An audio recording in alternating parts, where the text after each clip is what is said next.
90 రోజుల కోర్సు పూర్తి చేస్తే చాలు 100% ప్లేస్మెంట్ సపోర్ట్ తో సాఫ్ట్వేర్ జాబ్ మీ సొంతం. వెంటనే కోడ్ జ్ఞాన్ డెస్టినేషన్ ని సంప్రదించండి. వెల్కమ్ టు సుమటివి, నేను మీ సుమటి వినాగ్. రోహిణి నక్షత్రం వారికి జనరల్గా మనం చూస్తే ఏ విధంగా ఉండే అవకాశం ఉంటుంది అండ్ ఉగాది నుంచి ఏ విధంగా ఉంటుంది అనేది ఈరోజు మనతో పాటు ఎస్పెషల్లీ విమెన్కి ఈరోజు మనతో పాటు ఉమా గారు ఉన్నారు, వేదిక ఆస్ట్రాలజర్. అది వారి మాట్లాడి తెలుసుకుందాం. హలో ఉమా గారు. హలో నాగరాజు గారు. ఎస్పెషల్లీ విమెన్కి ఉగాది నుంచి రోహిణి నక్షత్రం వారికి ఏ విధంగా ఉండే అవకాశం ఉంటుందంటారు? 1, 2, 3, 4 పాదాల వారికి కూడా. తప్పకుండా అండి. రోహిణి నక్షత్రము అంటే శకటము పంచరోహిణి అంటారు. అంటే బండి ఆకృతిలో పంచ అంటే 5, బండి ఆకృతిలో 5 నక్షత్రాలు మనకి ఆకాశంలో దర్శనం ఇస్తూ ఉంటాయి. శ్రీకృష్ణ భగవానుడు జన్మించినటువంటి నక్షత్రం ఇది. అయితే రోహిణి నక్షత్రము సర్వదోష నక్షత్రము. అంటే 4 పాదాలు కూడా దోషప్రదంగా ఉంటాయి. 1, 2, 3, 4 పాదాలు. మీరు ఏ పాదంలో జన్మించినప్పటికీ కూడా ఖచ్చితంగా మీరు చంటి పిల్లలుగా ఉన్నప్పుడు మీ తల్లిదండ్రులు మీకు నక్షత్ర శాంతి అనేటువంటిది చేయించే ఉంటారు. అది ఒక్కసారి మీరు కనుక్కోండి. ఒకవేళ అది చేయించకపోతే ఖచ్చితంగా వెంటనే చేయించండి. దానివల్ల చేయించకపోవడం వల్ల పూర్వజన్మ నుంచి వచ్చేటువంటి కర్మ మిమ్మల్ని కీడుగా వెంటాడుతూ ఉంటుంది. దానికి నవవిధ శాంతి అంటారు. తైలావలోకనము, రుద్రహవనము ఇవన్నీ ఉంటాయి. అవన్నీ తప్పకుండా చేయాలి. అది మాత్రం ఆచరించండి. ఒకవేళ మీకు డేట్ ఆఫ్ బర్త్ లేదు, నాది రోహిణి నక్షత్రమా కాదా అని తెలుసుకోవాలి అనుకుంటే మీ పేరు కనుక ఓ, వా, వి, వు అనేటువంటి అక్షరాలతో ప్రారంభం అయితే మీది రోహిణి నక్షత్రము. అది కన్ఫర్మ్ మీరు చేసుకోవచ్చు. అయితే ఇక్కడ రోహిణి నక్షత్రం అనగా ఇది వృషభ రాశిలో సంచారం చేసేటువంటి నక్షత్రము. అధిపతి చంద్రుడు, ప్రజాపతి శుక్రుడు. చంద్రుడు, శుక్రుడు, ప్రజాపతి. మీరు చూడండి, కాంబినేషన్ చూడండి. వృషభ రాశి అనగానే అక్కడ చంద్రుడు ఉచ్చస్థితి పడతాడు. అంటే జీవితంలో డబ్బున్నా లేకపోయినా జాలీగా బ్రతికేటువంటి నక్షత్రము. దీంట్లో జన్మించిన వాడు లగ్జరీ లైఫ్ను అనుభవిస్తారు అని చెప్పచ్చు. పర్సనల్ చాట్లో చాలా ఇబ్బందికరమైన దోషాలు ఉంటే కానీ ఆ జాలీ లైఫ్ని దాన్ని మిస్ అవ్వరు. ఖచ్చితంగా రోహిణి నక్షత్రంలో జన్మించిన వాళ్ళు జీవితంలో సుఖభోగాలని అనుభవిస్తారు. అదేవిధంగా వీళ్ళకి ఒరిజినల్ సెకండ్ లార్డ్ చూస్తే కనుక 2nd and 5th లార్డ్ బుధుడు అవుతాడు. కాబట్టి వీళ్ళ దగ్గర రూపాయి లేకపోయినా మాటలతో ఎదురు వ్యక్తిని పడగొట్టగలరు. ఆ రకమైనటువంటి కెపాసిటీ వీళ్ళకు ఉంటుంది రోహిణి నక్షత్రం వాళ్ళకి. చంద్రుడు అండ్ బుధుడు కూడా వీళ్ళకి చాలా బాగా బిజినెస్ మార్కెటింగ్ టెక్నిక్స్ వీళ్ళకి బాగా తెలుసు. వీళ్ళ దగ్గర పెట్టుబడికి డబ్బులు లేకపోయినా, ఈవెన్ ఇన్వెస్ట్మెంట్కి డబ్బులు లేకపోయినా అవతల వ్యక్తిని మాటల ద్వారా ఎవరో ఒకరు ఇన్వెస్ట్మెంట్ పెట్టించగలరు. లేకపోతే చిన్న చిన్న బిజినెస్లు అయినప్పటికీ కూడా మాట ద్వారా డబ్బులు ఇవ్వకుండానే రా మెటీరియల్ తెచ్చుకోగలరు. అంటే వాళ్ళ మాట తీరు అనేది ఎలా ఉంటుందో చూడండి. ఆ రకమైన కెపాసిటీ వీళ్ళకు ఉంటుంది. అయితే ఒరిజినల్ 3rd లార్డ్ చంద్రుడు అవుతారు. కాబట్టి ఇక్కడ ఆడవాళ్ళ విషయంలో ఏదర్ మెన్కైనా ఉమెన్కైనా చాలా జాగ్రత్తగా ఉండాలి. రోహిణి నక్షత్రం జన్మించినటువంటి స్త్రీలే ఒక శత్రువులుగా మారుతారు. ఏదర్ వీళ్ళ అందానికి అవ్వచ్చు, జలస్గా అవ్వచ్చు, లేకపోతే దేనికైనా అవ్వచ్చు, వీళ్ళకి శత్రువులు ఆడవాళ్ళు ఎక్కువగా ఉండే అవకాశం ఉంటుంది. వెరీ వెరీ కేర్ఫుల్గా ఉండాలి. అండ్ ఇంకొక విషయం ఏమిటి అంటే వీళ్ళకి హెల్త్ ఇష్యూస్ కూడా పీసీఓడి కానీ, పీసీఓఎస్ కానీ, థైరాయిడ్ కానీ, బ్లడ్ రిలేటెడ్ ఇష్యూస్ కానీ, బయటికి చెప్పుకోలేనటువంటి ఇర్రెగ్యులర్ మెన్సెస్ కానీ, ఇలా బయటికి చెప్పుకోలేనటువంటి విషయాల్లో కొన్ని ఆడవాళ్ళకి సంబంధించిన పర్సనల్ ప్రాబ్లమ్స్ అనేవి అటాక్ అయ్యే అవకాశం ఉంటుంది. యూరినరీ ట్రాక్ ఇన్ఫెక్షన్తో సహా, యూటరస్ ప్రాబ్లమ్స్తో సహా ఇవన్నీ విషయాల్లోనూ వీరు చాలా కేర్ఫుల్గా ఉండాలి. లేకపోతే చాలా ఇబ్బంది పడతారు. అదేవిధంగా ఒక ఫ్యాషన్ ఫీల్డ్లో వీళ్ళు బాగా రాణించగలుగుతారు. ఒక రకమైనటువంటి మోడలింగ్లో బాగా రాణించగలుగుతారు. ఒక యాక్ట్రెస్ కింద లేకపోతే ఇంకా చెప్పాలి అంటే యాంకర్స్ కింద 10 మందిని అట్రాక్ట్ చేసేటువంటి ఏ ఫీల్డ్ అయినా, ఎనీ క్రియేటివ్ ఫీల్డ్ వీళ్ళు బాగా రాణించగలుగుతారు. అండ్ వీళ్ళకి ఇంకా బాగా కలిసి వచ్చేటువంటి అంశాలు ఏమిటి అంటే జీవితంలో పెళ్ళైన తర్వాత అనుమానము అనేటువంటి విషయంలో వీళ్ళు చాలా ఇబ్బంది పడతారు అని చెప్పచ్చు. అండ్ ఇంకొక విషయం ఏంటంటే వీళ్ళకి ఏదైనా ఒక్కసారి మీరు చూడండి నాగరాజు గారు, ఆడవాళ్ళ జాతకంలో శుక్రుడు అంటే అత్తగారిని సూచన చేస్తూ ఉంటుంది, రవి అంటే మామగారిని సూచన చేస్తుంది, సప్తమాధిపతి అంటే భర్తని సూచన చేస్తూ ఉంటుంది. ఇక్కడ శుక్రుడు అనేటువంటి ప్లానెట్ ఇక్కడ 6వ స్థానంలో ఉండడం వల్ల, ఒరిజినల్ 6th లార్డ్ అవ్వడం వల్ల అత్తగారి వల్ల ఎక్కువగా సమస్యలు పడే అవకాశం ఎక్కువగా ఉంటుంది. అత్తగారి ఇన్ఫ్లుయెన్స్ వల్ల కానీ, అత్తగారి యొక్క మాటల వల్ల కానీ వీళ్ళు చాలా బాధపడతారని చెప్పచ్చు. ఒకవేళ ఇంటర్నల్ పర్సనల్ జాతకంలో కనుక వీళ్ళకి ఆ శుక్రుడు బాగున్నాడంటే ఖచ్చితంగా ఈ దోషాన్ని ఓవర్కమ్ చేస్తారు. లేకపోతే రోహిణీ నక్షత్ర స్త్రీలు అత్తగారి విషయంలో చాలా ఇబ్బంది పడతారు. అదేవిధంగా మామగారి విషయంలో ఎలాంటి ఇబ్బంది ఉండదు. 4th లార్డ్ రవి అయ్యారు కాబట్టి. ఇక భర్త విషయానికి వస్తే 7th అండ్ 12th లార్డ్ కుజుడు అవుతున్నాడు. దీనివల్ల ఏమిటి అంటే పెళ్ళైన తర్వాత ఇద్దరికి తగాదాలు వచ్చే అవకాశం ఉంటుంది. ఈగో ప్రాబ్లమ్స్ వచ్చే అవకాశం ఉంటుంది. అండ్ కుజుడు కాబట్టి దూరంగా ఉండడము, విభేదాలు రావడము, తగాదాలు, పెద్ద మనుషుల దాకా వెళ్ళేటువంటి అవకాశాలు ఎక్కువగా ఉంటాయి. సెటిల్మెంట్లు పెట్టుకోవడము, ఈ రకమైనటువంటి ఇబ్బంది బికాజ్ ఆఫ్ అనుమానము. ఏమీ ఉండదు, సమస్య ఏమీ లేదండి. చిన్న అనుమానంతో మొదలైనటువంటిది అది ఎక్కడెక్కడికో వెళ్ళిపోతాయి గొడవలన్నీ కూడా. 7th అండ్ 12th లార్డ్ కాబట్టి. ఒకవేళ కుజుడు కనుక వీళ్ళ ప్లేస్మెంట్లో ఆడవాళ్ళ యొక్క పర్సనల్ చార్ట్లో బాగున్నాడు అనుకుంటే ఖచ్చితంగా ఎక్సలెంట్గా బాగుంటుంది. ఆడవాళ్ళ జాతకంలో కుజుడు బాగుంటేనే వైవాహిక జీవితం బాగుంటుందండి. మగవాళ్ళ జాతకంలో శుక్రుడు బాగుంటేనే వైవాహిక జీవితం బాగుంటుంది. అలా వీళ్ళ జాతకంలో కుజుడు బాగుంటే ఎక్సలెంట్గా వీళ్ళు రాణించగలుగుతారు. ఈవెన్ ఈ యొక్క 7th అండ్ 12th లార్డ్ కుజుడు అయినప్పటికీ కూడా. అయితే ఇంకా 8th అండ్ 11th లార్డ్ గురుడు అవుతాడు కాబట్టి వీళ్ళకి ఏమిటి అంటే డబ్బు విషయంలో చాలా ఇబ్బందులు వస్తాయి.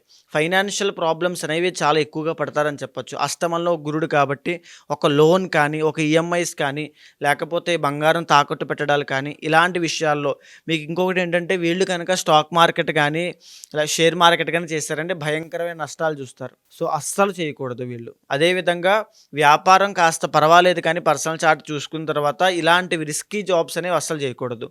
అదేవిధంగా ఇంకా చెప్పాలి అంటే 9th అండ్ 10th లార్డ్ శని, వీళ్ళకి మహారాజయోగ కారకుడు శని అవుతారు. వీళ్ళ పర్సనల్ చార్ట్లో శని మహాదశ కానీ అంతర్దశ కానీ వచ్చినప్పుడు వీళ్ళకి మంచి రాజయోగం కానీ ఒక టర్నింగ్ పాయింట్ కానీ వస్తుంది. వెరీ షూర్, ఖచ్చితంగా వస్తుంది. ఒకవేళ ఈ రోహిణీ నక్షత్రంలో జన్మించిన వాళ్ళది వృషభ లగ్నం అయితే ఇంకా అద్భుతమైనటువంటి రాజయోగాన్ని శని మహాదశ అంతర్దశలో వీళ్ళకి పడుతుందని చెప్పచ్చు. అండ్ ఇంకోటి ఏమిటి అంటే ఎలా ఎదుగుతారు అంటే వీళ్ళు ఎవరి సహాయం లేకుండానే వీళ్ళంతటా వీళ్ళు ఎదిగే అవకాశం ఉంటుంది.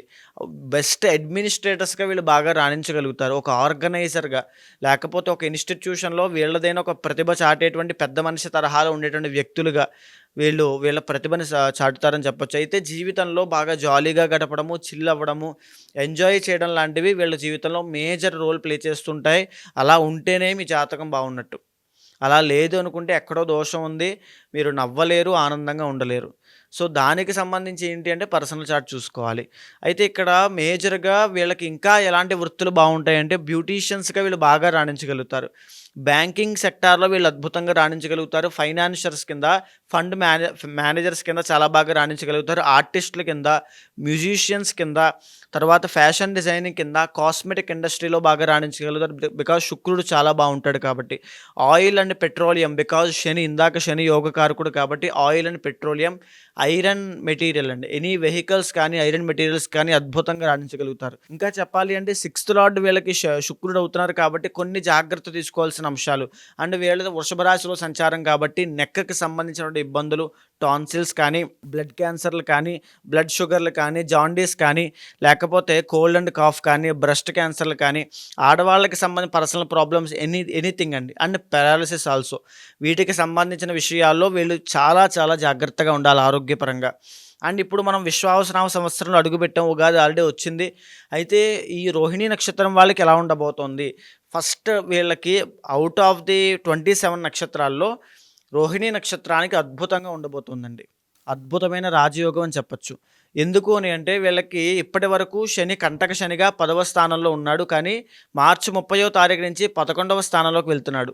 11వ స్థానంలోకి శని వెళ్ళిన తర్వాత శని యోగిస్తున్నాడు, అంటే రాజయోగం అనేటువంటిది వీళ్ళకి పడుతోంది. Number 1 confirmation.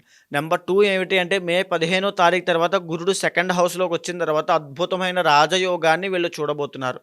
బికాజ్ గురుడు ధనస్థానంలోకి 2nd హౌస్లో యోగించబోతున్నారు కాబట్టి శుభకార్యాలు, పెళ్ళిళ్ళు అవుతాయి, సంతానాలు కలుగుతాయి, ఇంట్లో శుభకార్యం జరుగుతుంది, మంచి హ్యాపీ మూమెంట్స్ అనేవి చూస్తారు. అందరికీ సంపూర్ణ ఆరోగ్యం ఉంటుంది. అన్ని అద్భుతంగా గడిచేటువంటి క్షణాలు వీళ్ళకి కనబడతాయి. ఇంకా 3వ కన్ఫర్మేషన్ ఏమిటి అంటే 10వ స్థానంలోకి రాహు రాబోతున్నారు మే 18వ తారీఖు తర్వాత.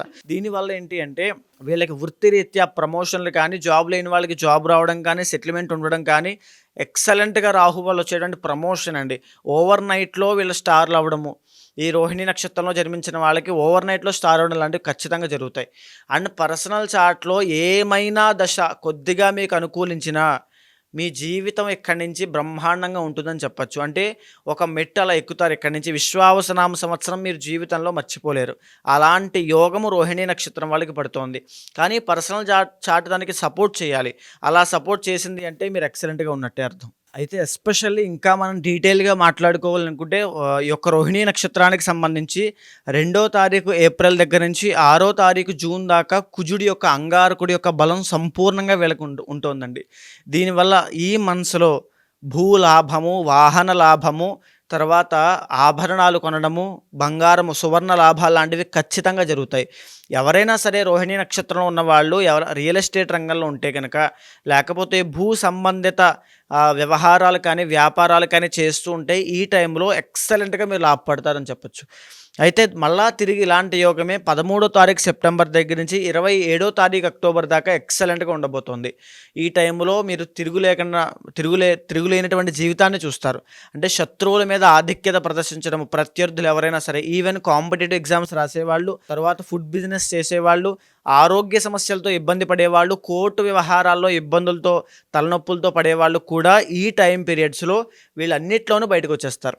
బికాస్ అంత బాగుంది వీళ్ళకి జాతకము. అయితే ఇంకా మనం చెప్పాలి అంటే జూలై 15వ తారీఖు దగ్గర నుంచి ఆగస్టు 15 దాకా, అక్టోబర్ 15 నుంచి నవంబర్ 15 దాకా రవి బలం పెరగడం మూలన వీళ్ళకి అద్భుతమైన రాజయోగము. ఏ పని పట్టుకుంటే ఆ పని పూర్తయిపోవడము, రాజకీయ రంగంలో ఉన్న వాళ్ళకి పదవీ యోగం పట్టడము, రాజకీయ భవిష్యత్ అనేటువంటిది పెరగడము, ఆరోగ్య సమస్యలు తగ్గడము, గవర్నమెంట్ జాబ్ కోసం ట్రై చేసే వాళ్ళకి గవర్నమెంట్ జాబ్ రావడము, గవర్నమెంట్ జాబ్లో ఉన్న వాళ్ళకి ప్రమోషన్లు రావడం లాంటివి అద్భుతంగా వీళ్ళకి కలిసి వచ్చే అంశాలు. బంగారం వ్యాపారం చేసే వాళ్ళకి లాభాలు ఉంటాయి. ఇంకా రవి కాబట్టి యొక్క డాక్టర్లకి ఇంకా అద్భుతమైన లాభాలు, మెడికల్ ఫీల్డ్లో ఉన్న వాళ్ళకి అద్భుతమైన లాభాలు ఈ రవి వచ్చే పీరియడ్ ఆఫ్ టైంలో అద్భుతంగా కలిసి వస్తున్నాయి. అయితే ఎవరైతే రోహిణీ నక్షత్రంలో ఉంటారో వీళ్ళు ఆల్రెడీ ఫిల్మ్ ఇండస్ట్రీలో ఉంటూ వాళ్ళ యొక్క ప్రతిభ చాటేటువంటి శక్తి సామర్థ్యాలు, వాళ్ళకి టాలెంట్ ఉంటుంది కాబట్టి సినిమా వాళ్ళ కోసం కూడా మనం చెప్పుకోవాలి, కళారంగం కోసం మాట్లాడాలి. కాబట్టి నవంబర్ నెలంతా కూడా, విశ్వావసనామ సంవత్సరంలో నవంబర్ నెలంతా కూడా శుక్రబలం తగ్గడం మూలాన జన ఆదరణ, జన వశీకరణ తగ్గే అవకాశాలు ఉంటాయి. రెప్యుటేషన్, రెమ్యూనరేషన్ తగ్గే అవకాశాలు ఉంటాయి. వీళ్ళు ఆ నెలలో కాస్త జాగ్రత్తగా ఉండాలి. ఉమెన్ విషయంలో ఇంకా ఎస్పెషల్లీ జాగ్రత్తగా ఉండాలి. ఒక ఉమెన్ విషయంలో మీరు ఇబ్బంది పడడము, ఎలిగేషన్స్ రావడము లాంటివి జరిగే అవకాశాలు ఎక్కువ ఉంటాయి. లగ్జరీకి వెళ్ళి ఆ మంత్లో డబ్బులు ఎక్కువగా ఖర్చు పెట్టద్దు, తర్వాత చాలా బాధపడతారని చెప్పచ్చు. అయితే ఆ మంత్లో నవంబర్లో మహాలక్ష్మీదేవి యొక్క ఆరాధన ఎక్కువగా చేయండి. డైమండ్స్ ఎక్కువగా ధరించడం వల్ల మంచి ఫలితాలు, శుక్రబలం పెరగడం లాంటివి జరిగే అవకాశం ఉంటుంది. వీళ్ళకి ఏ రోజు కలిసి వచ్చే అవకాశం ఉంటుందండి? శుక్రవారము, సోమవారము చాలా బాగా కలిసి వస్తాయండి ఇక్కడ నుంచి. ఎవరైనా సరే వారి అంటే వ్యక్తిగత జాతకం ప్రకారం దోషాలు ఏమైనా ఉన్నాయంటే తెలుసుకోవాలి అనుకున్నటువంటి వాళ్ళు ఉంటారు. అంటే పర్సనల్గా మిమ్మల్ని అప్రోచ్ అవుదాం అనుకున్నటువంటి వాళ్ళు ఉంటారు.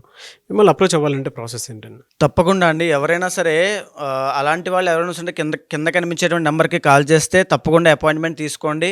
ఇప్పుడు మనం మాట్లాడుకుందంతా కూడా గోచార పరంగా ఒక డిఫాల్ట్ బ్లూ ప్రింట్ అని చెప్పచ్చు. అశ్విని నక్షత్రానికి సంబంధించి మీ పర్సనల్ చార్ట్లో కర్మానుసారేణ బుద్ధి అన్నట్టుగా మీ పర్సనల్ చార్ట్లో మీ యొక్క జాతక చక్రంలో గ్రహ సంచారాల ఆధారంగా ఏమేమి చేస్తే మంచిదంటే విషయాన్ని మొత్తం డీటెయిల్గా మనం మాట్లాడుకోవచ్చు. చాలామంది ఎక్కడెక్కడికో వెళ్ళి ఇబ్బంది పడి ఉంటారు ఆల్రెడీ. సో అలాంటి వాళ్ళు ఏమైనా ఉంటే ఖచ్చితంగా మీ వెనకాల నేను ఉంటాను. ఖచ్చితంగా అపాయింట్మెంట్ తీసుకోండి. ఖచ్చితంగా మాట్లాడి ఏదైతే సమస్య ఉందో దానికి సంబంధించిన పూజలు ఏమైనా ఉంటే కనుక చేసి ఒక మంచి మంత్రాన్ని ఉపాసన ఇచ్చి మంచి ఫలితాలు వచ్చేలా చేస్తాను. ఎనీవేస్ థ్యాంక్ యూ అన్న. Thank you so much Uma గారు. నమస్తే అండి. చూశారు కదండి ఈ వీడియోపై మీ అభిప్రాయాన్ని కమెంట్ బాక్స్లో పోస్ట్ చేయండి. ముఖ్యంగా మీరు కనుక ఉమా గారిని త్రూ వేదిక్ ఆస్ట్రాలజీ మీ పర్సనల్ చాట్ అంటే మీ వ్యక్తిగత జాతకం ఏ విధంగా ఉందో తెలుసుకోవాలి అనుకుంటే మాత్రం స్క్రీన్ మీద మీ కాంటాక్ట్ నెంబర్ కనిపిస్తుంది. దానికి మీరు కాల్ ఆర్ మెసేజ్ వాట్సాప్ చేసినా సరే అపాయింట్మెంట్ బుక్ చేసుకోవచ్చు. ఈ వీడియో లైక్ చేయండి, షేర్ మాత్రం తప్పకుండా చేయండి. ఇలాంటి మరిన్ని వీడియోస్ కోసం మా ఛానల్ ఫాలో అవ్వండి. Thank you.